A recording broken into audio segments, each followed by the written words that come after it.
Wendy, I wanted to talk about a couple of meetings that you held recently or that you attended recently. One was with members and Tony D'Agostino. Tell me a little bit about that meeting.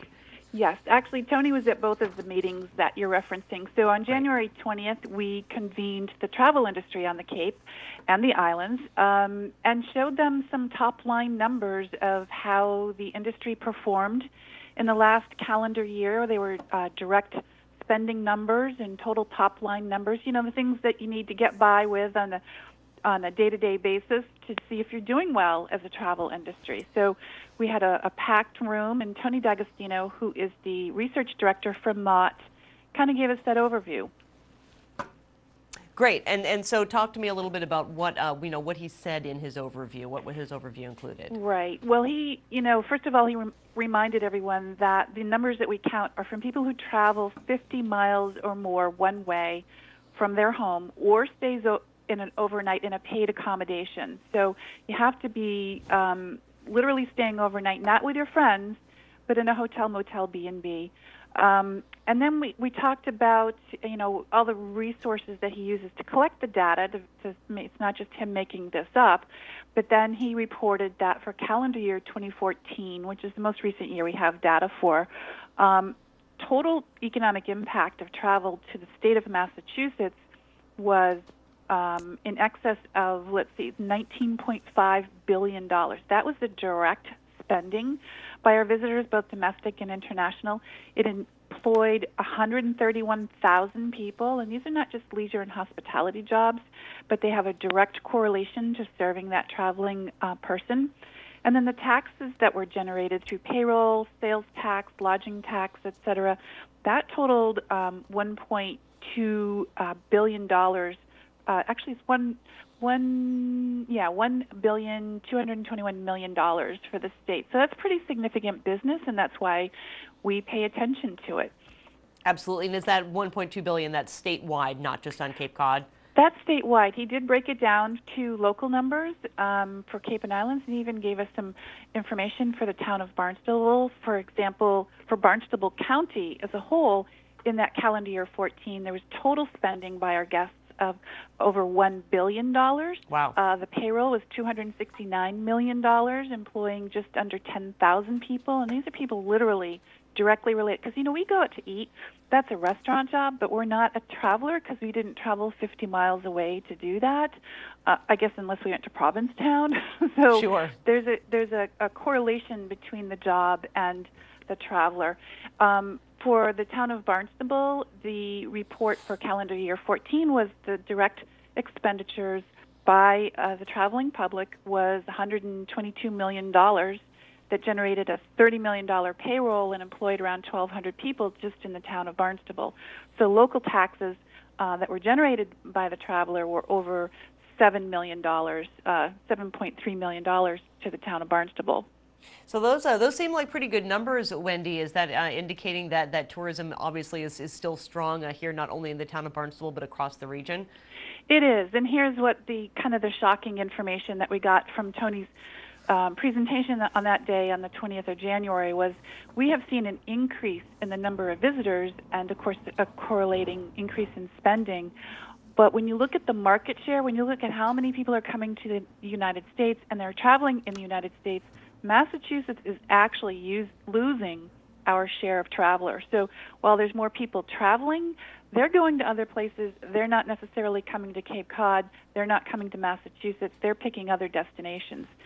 We know for a fact that the great Wild West has been very, very popular, especially with the international market. They love to see our Native American culture.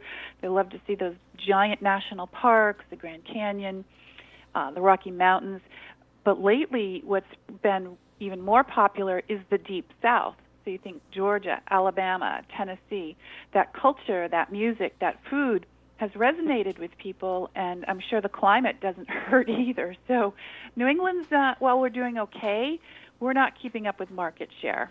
So how does that affect, how you and your team work to differently market Cape Cod, especially to our international clients?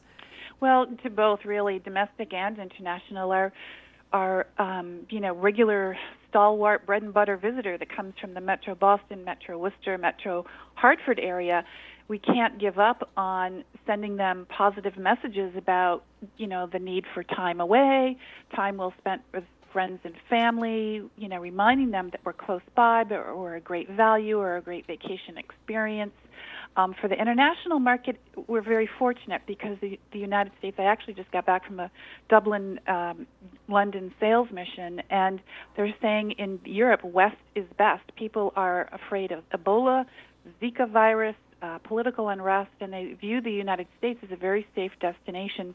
And for Boston, a very close by airport to get from Europe into the United States. So we have a good value proposition there. We just kind of need to keep pounding the drum, and that leads to the second meeting that we had that you're referencing, which was later the next week. We met with the Cape and Islands delegation to Beacon Hill to share some of these statistics and tell the story and say, our marketing's good, but we've had inconsistent budgets over the last several years, and it's starting to show. We're not spending enough consistently in the right markets to keep our share of that visitor. So, we need to reinstate the tourism formula that they invented a couple of years ago and then suspended when the budgets were tight. We need to go back to that formula, which is really a redistribution of the rooms taxes that are collected by the traveling public, plowing that back into marketing to keep that market share up there.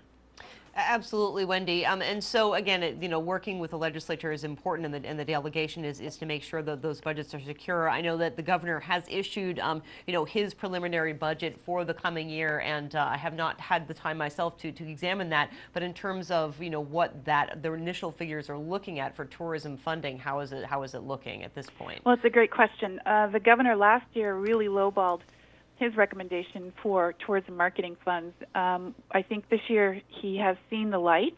He understands that the legislature gets the travel and tourism industry, and so many on the Cape and Islands. I mean, when we have a meeting with our Cape and Islands delegates, we're very fortunate. It's like preaching to the choir.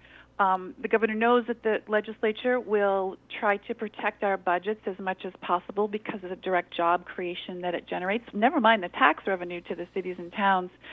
So this year he did indicate a level funding for the regional marketing efforts, lowballed a little bit his own state travel office, and we're kind of scratching our heads on that one. But that was another reason that we met with our delegates to Beacon Hill. We're talking, state senator and state reps, to send this message and say, look, this is what you need. This is the dollar amount that will get the job done, and how can we move the needle to get there? Absolutely. And in terms, when we look at state funding and how it is used to help promote the region, is it simply marketing, or are there other things that state money does fund to help promote tourism? And of course, it's such a vital part of our economy here on the Cape.